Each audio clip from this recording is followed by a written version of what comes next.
So much to play for as the Mumbai Indians and the Royal Challengers Bangalore are all set to kick things underway at the Wankhede Stadium in just under half an hour from now. It's a points table that will tell you the importance of this fixture. 2 points takes Mumbai Indians from as low as 8th to as high as 3rd. And it is even Bangalore eyeing the exact same thing, 12 points today, and you'd feel a lot better about your playoff chances.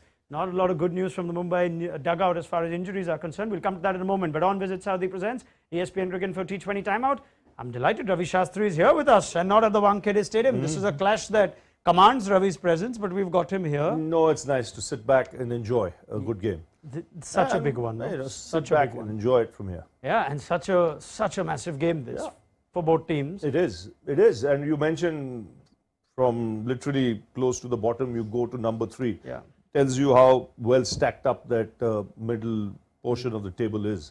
And it's a big 2-pointer this, because you don't get those 2 points, it could hurt you badly, you know, with the playoffs, you know, coming up very soon. Yeah. Do you sense this is where you as part of a management or coach, you will now have to condition players to treat games like playoffs, like semi-finals? Absolutely, every game from here is a knockout now. When you look at that table there, you know, barring Gujarat at the top and to an extent Chennai, who could afford to even drop a game, even now.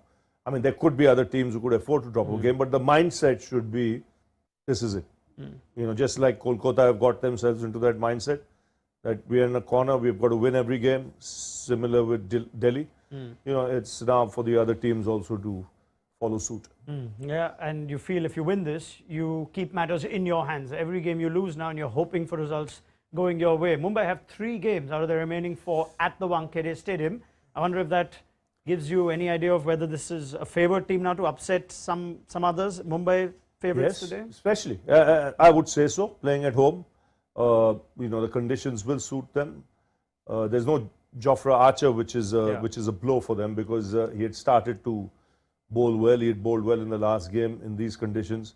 But having said that, on this pitch, you know, they know these conditions, and with, you know, 2 tall blokes firing, you know, David and Cameron Green, I think they'll have the edge today. The Archer injury, it's an unfortunate bit of news, but can there be any positive to it? Even though he was giving us shades or glimpses of his best, Ravi, it's fair to say we have not seen the best of Archer. Clearly, the body or the injury is still playing on his mind. Today, I'm guessing Chris Jordan will be in. We'll confirm that in a moment. But at least now you have someone who wasn't quite sure out of the equation, as sad as it may be for Archer. Yes, and you know, sometimes it's how you pull up after a performance. You know, one thing you know for sure, he steamed in that last game and bowled flat out. You know, the pace was up, the effort was there, the body language was there for everyone to see. It's how he might have pulled up the next day. Did he pull up with stiffness or, you know, or aggravated something? Only he'll know. Does it in some way now, I guess that's the end of Archer for this IPL, does it in some way give a Mumbai Indians team the lesson of how to go about auctions in the future? It seems like this was now not a gamble that paid off. They picked up Archer knowing they won't have him 1 year. You can't predict injuries, you know, and it's like Bumrah now. I mean, when you say Archer, you can, on the same page, you can put Bumrah. You didn't know he's going to get injured, or you didn't know the injury will take that long, you know, for him to get fit. And these are 2 of their main bowlers. That's 8 serious overs. You know, when you look at Bumrah and Archer, so it's, I don't think, you know, you can plan for injuries. All right. And as far as RCB, you've already spoken. The one thing you want to see with Virat Kohli, if he gets going batting first, is just up the ante. And the Wankhede can let him do that? Yes, and play freely. You know, you take the game to the opposition. You know, if you get in, you start, you know, striking it well, you get some momentum going, keep that momentum going. If anything, try and up that momentum, you know, as the innings progresses. You know, let others take responsibility in the side. You know, it can't be all the time that, you know, you have to do the job. What if I get out? What is going to happen? Those thoughts should go now, because it's that stage of the tournament. You've got to blitz it with your own bat.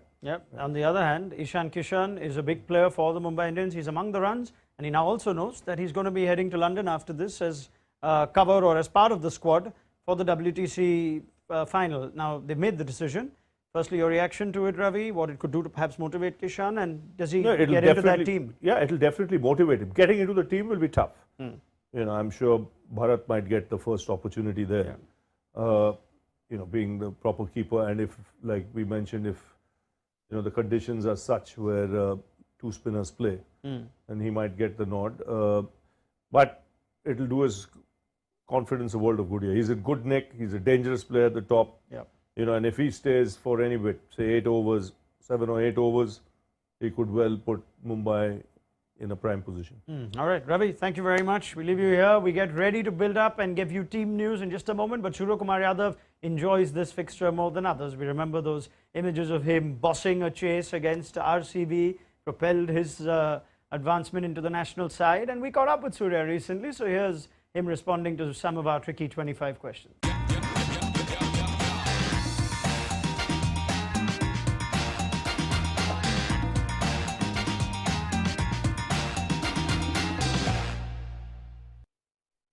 If you could steal one shot from any other batter, what would it be? Has to be pull shot from Rohit Sharma. What's your favorite shot? Sweep. Someone gifted you a framed photograph of Virat Kohli appreciating you after your partnership against Hong Kong. Where would you put it? It goes, I think, right in front in my trophy rack. So I can get up every morning and see it. If you had a coaching session with ABD, what is the one tip you would ensure you will ask him? Till now, how did you manage to keep your back intact? What's more fun, scoring runs in the V or runs behind the wicket? I think behind the wicket. If it's an evening with the family and you get to pick one match from your career for everyone to watch, which would you pick? I feel there was a knock qualifier 1 in 2019 MICSK in Chennai. Tricky chase of about 130, 135 runs. There I got a 70 not out and we won that game. So that is also very special. I can watch that again and again. Which cricketer do you text the most? Ishan and Rishabh. Two people I talk a lot. What's one Mumbai street snack everyone should try if they were going to come to Bombay? An outsider. Vada pav has become very common. Everyone comes and tries. So I think pav bhaji, street pav bhaji. Who would win a 100-meter race between you, Hardik Pandya and Virat Kohli? I guess Virat. Who would win a staring contest between Karan Pollard and Jasprit Bumrah? Bumrah. Jasprit Between Bumrah. you and Kohli?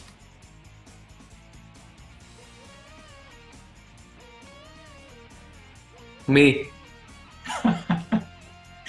You did win that. Of all the overseas players you've played with, whose accent is the hardest to understand? Karan Pollard. Yep, that was Surya Kumar Yadav, who has to still deal with the challenging accent of Karan Pollard. Now, of course, as batting coach or batting mentor and not in the middle. But it's a delight to welcome Tom Moody and Matt Rowler, who slotted in nicely. We're enjoying Surya Kumar Yadav go on and on a bit. He likes this fixture. We have good memories of this one, don't we? RCB and MI. And Tom, can't state the importance of this one. Virtual playoff. Can you say that to your team now at this stage?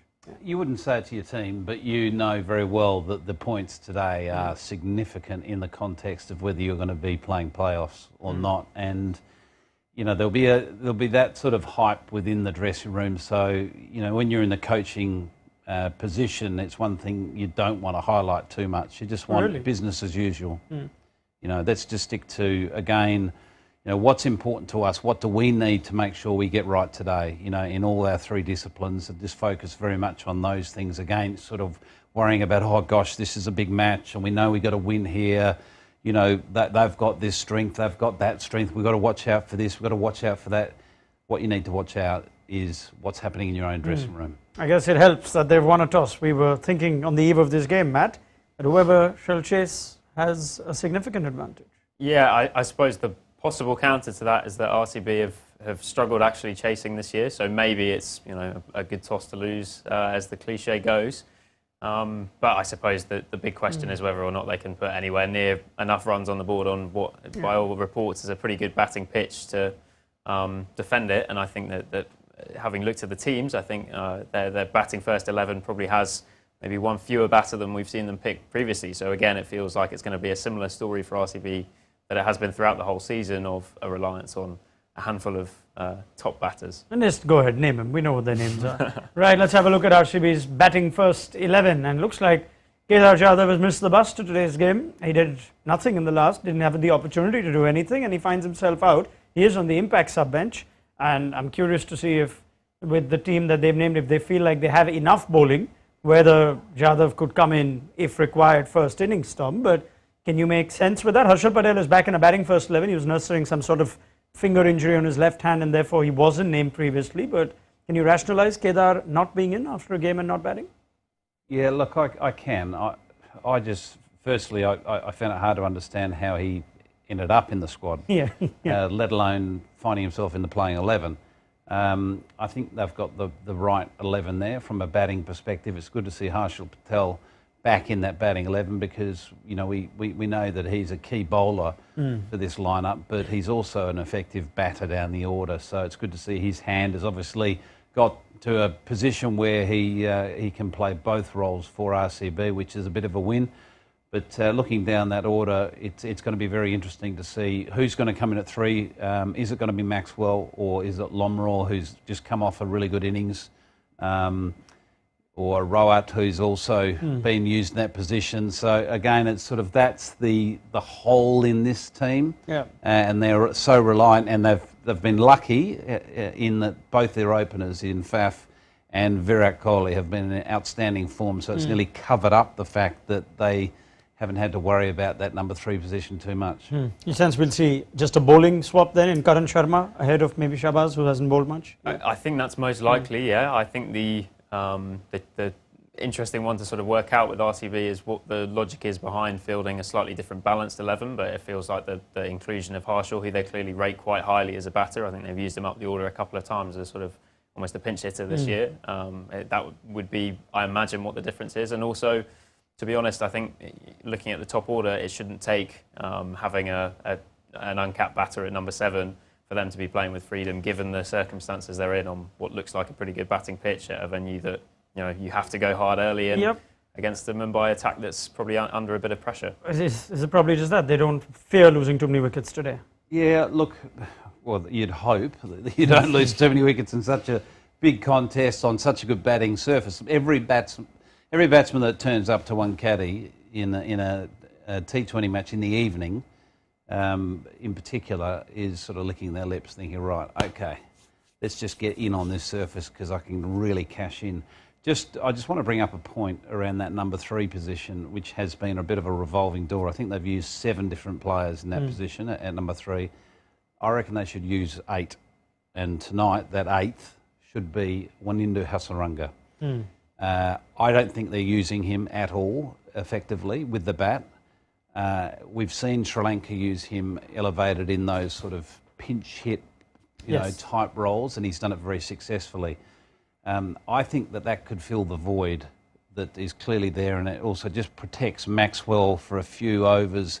If they do, assuming they do, lose a wicket in the power play, he's a natural ball striker, and I think it'll complement his role within that side. His main role is his bowling, but I think, with an all-rounder, someone that's predominantly a bowling all-rounder, if something happens on a positive side with the bat, if he gets a quick fire 30 or 15, it gives that confidence to the bowling, arm to that team. So I just think that would be a smart play. Yeah, and you would send him in with that nothing to lose sort of mentality, the way you sent Sunil Narine at the top. I wouldn't say a word to him. Having worked with him and knowing him, I don't think you need to say anything. I just say, look, the opportunity's there, want you to bat 3, and we'll review it after the power play, but at the moment, you're in if we lose an early one. Yeah, Tom Mix uses the words of protecting Maxwell too, and I guess it's a conversation to have that he's gone a bit cold over the last few games. Yeah, I think 3 low scores in a row. I think Maxwell's probably a player who's never going to churn out 50 odd every single game. He's never going to be a guy who you're going to bank on as a 600-run season in the IPL.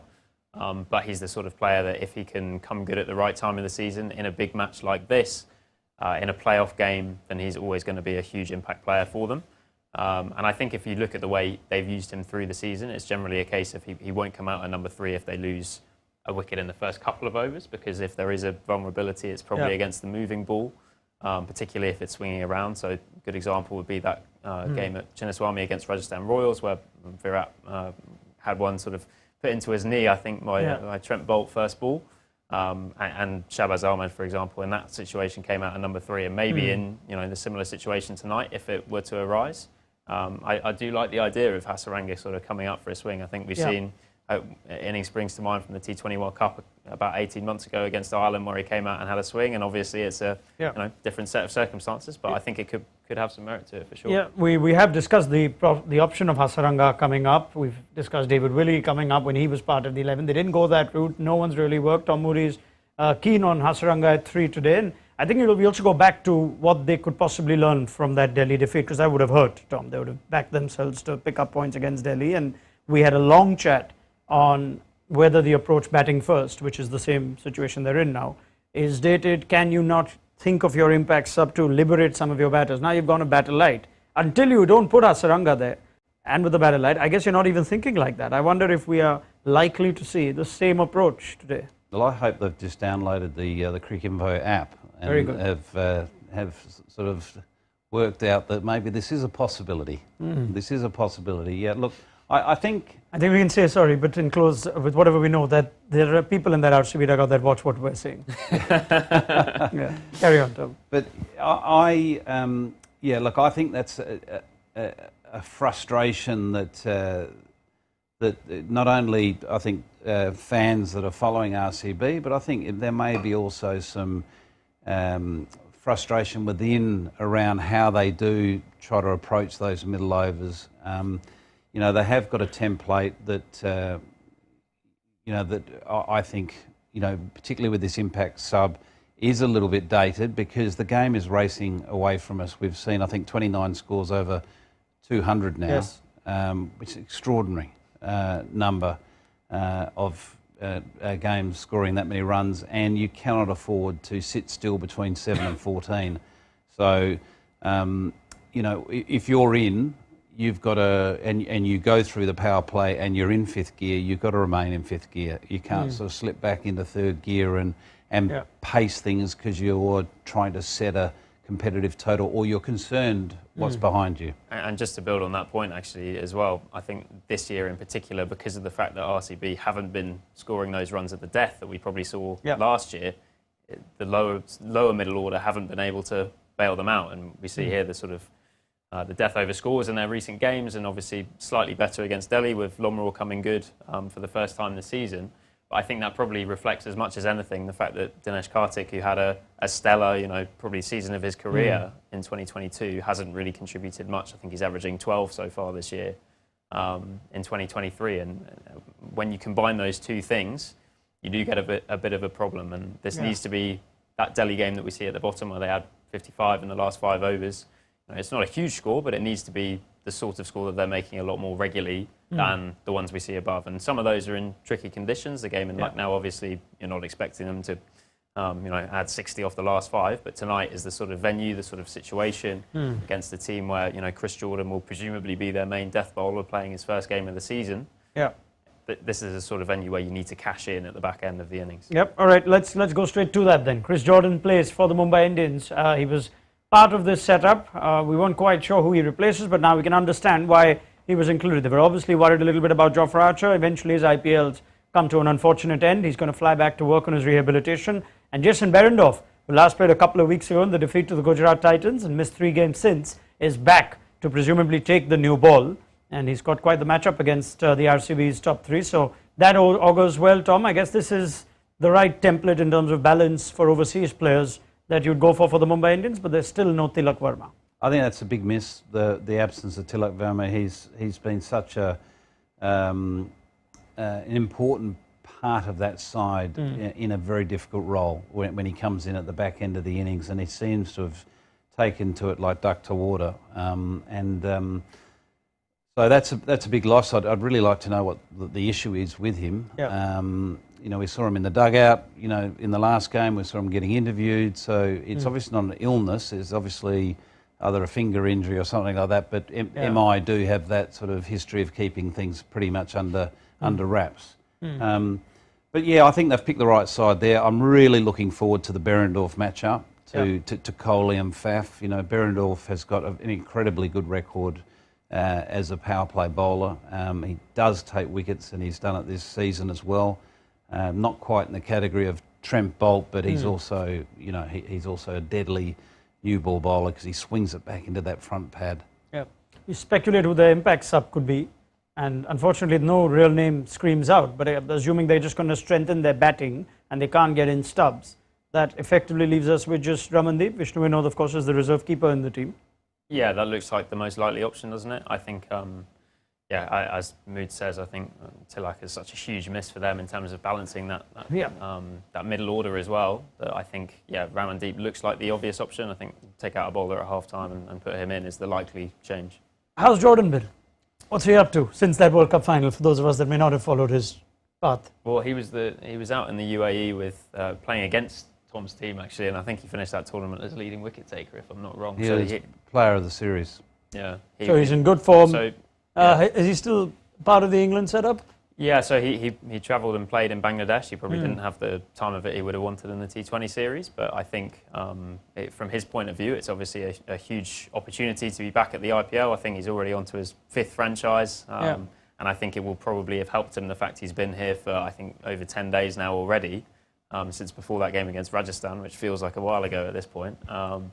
So I think the fact he's had that opportunity to tune up is probably a good thing for him. I think it will be a massive challenge regardless coming into this side. You look at the role he's going to play, he's probably going to bowl at least 2 overs at the death at a ground which is pretty punishing to be a death bowler at.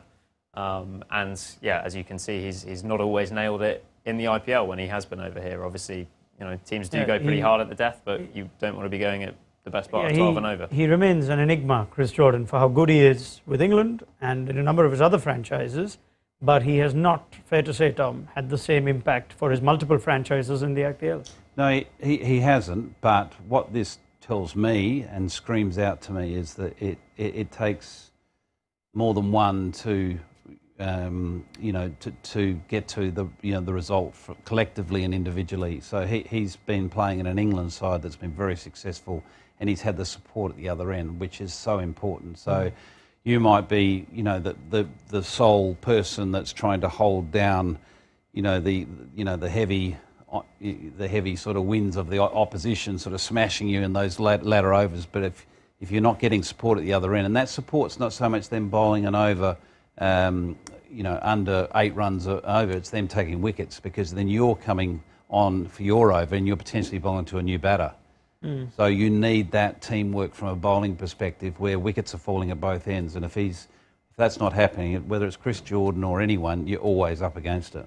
Not sure he's going to enjoy bowling in this bowling lineup, with due respect then. Not a lot of bowlers that was what I was sort of alluding to a Yes. little bit, Yes. is that he's fallen into a similar situation where he's not going to have the quality of support around him. Well, for what it's worth, they're giving Akash Madwal a run, and he seems to have a decent Yorker, so we'll see if this is the game that they come up against a team that have also struggled to finish. So it'll be a phase of the game that'll be significant, the final few overs of this encounter. Now, he will have Piyush Chawla, at least, Chris Jordan, to bowl in the middle. He's been excellent. Among the 2 leg spinners we have on display today, Chawla's actually, wouldn't have called it pre-tournament. He's outbowled Hasaranga. We acknowledge Hasaranga's games at the Chinnaswamy, also joined a bit late. Therefore, the 7 games for one Hindu and 10 for Piyush Chawla. But that's been a phenomenal season, so watch out for how both wrist spinners tend to go today. But since we have just a few minutes, I guess, and we're on the Jordan point for Archer, let's just perhaps close the discussion on Jofra Archer, which is an unfortunate story, isn't it, Tom? It was believed to be, or it was hoped to be, a masterstroke from the franchise. Pick him up for 8 crore, knowing full well he won't play 1 year, and hope that he's fit the next, out after 5 games. So and you could sense now that's pretty much it. Whether or not he's retained, I don't know. But how does it make you feel as a franchise? Do you just say, oh, that's terrible luck? Or is there more? I think firstly, just the masterstroke comment, I think there was mixed feelings around it. I think it was a masterstroke if, which is the risk element of this, if he comes back from that significant injury. And an elbow injury is a significant injury for a fast bowler. So there was a risk attached to it. If he came back and everything was sweet and he played every game this year, yeah, absolutely masterstroke. So they're paying the price of the risk factor of that buy.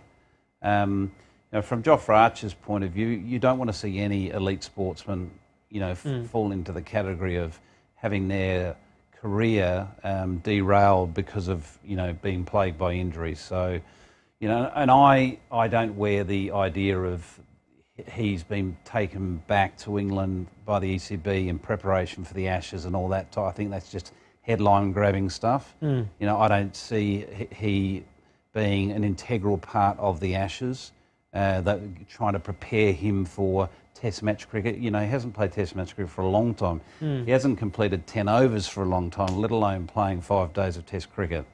So I think there's bigger issues at play here where he just needs to get himself physically, you know, 100% back on track just to play white ball cricket. I can't help but think, if I'm an England fan, that this would also frustrate me a little bit, not from an Archer point of view, but from the outside it feels like the IPL would have been big for him. And we also know there's been a Jofra Archer who has had his troubles. We saw his reaction to the news when he had flown to Belgium. You can understand the frustration of such a good bowler, but you think if the IPL wasn't a bit of a, I wouldn't call it a ticking bomb, but a deadline, that perhaps his rehabilitation could have been perhaps, you know, done at leisure. Even if he misses IPL, it's okay, but there seems to be this thought that Archer's got to play this IPL because he's already missed one.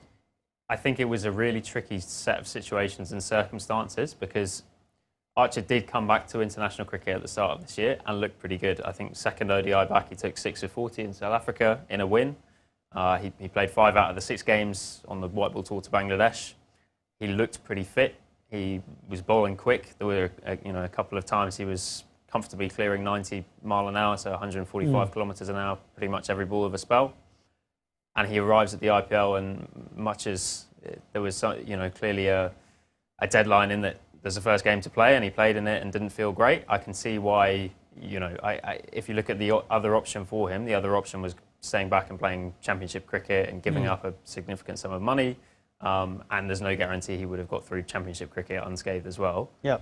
That said, yeah, I think especially having clearly had an issue that was significant enough that he needed to leave India, and then to have come back, and I think the ECB used the word in the statement today, push through the discomfort, hoping it might settle.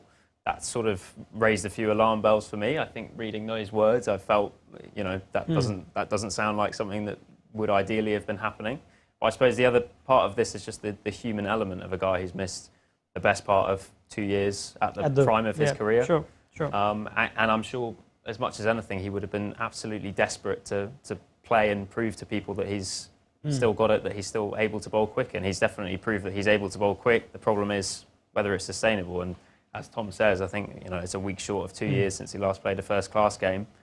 It feels like he's a huge long shot as it stands for the Ashes, and I think it wouldn't surprise me at all if the target sort of shifts quite soon to how do we make sure we get him available for 5 or 6 key group games at the World Cup and the knockout stages. All right, well, action's already underway at the Wankhede, and Behrendorff's making things happen. He's beaten Kohli's outside edge. He's had Faf du Plessis dropped.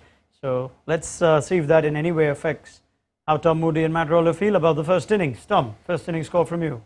Gosh, it's... I'm going to go with 203. Okay. Matt? I'll go high, 215. Ooh, okay. 250? 215. Not that high. Yeah. It doesn't really matter because I'm not going to be around to see if you guys got it right. You might as well just go 300. I'm backing Mumbai to win this, whatever RCB gets. So we take it from there. And it looks like they'll have to make do with the without one of their big 3 batting long. Behrendorff's fantastic record holds good, but there's a review. So we leave it there. Let the excitement go on. Any changes to your predictions, knowing that Virat Kohli could possibly be out? 183. I'm not asking you. You're going to stick with that 215, right? Knowing full well this could happen. You deserve that. Thank you, Matt. Tom, You'll have these fine gentlemen in the capable hands of Yash Chah at half time. So join us then for Visit Saudi presents ESPN Cricket for T20 Time Out.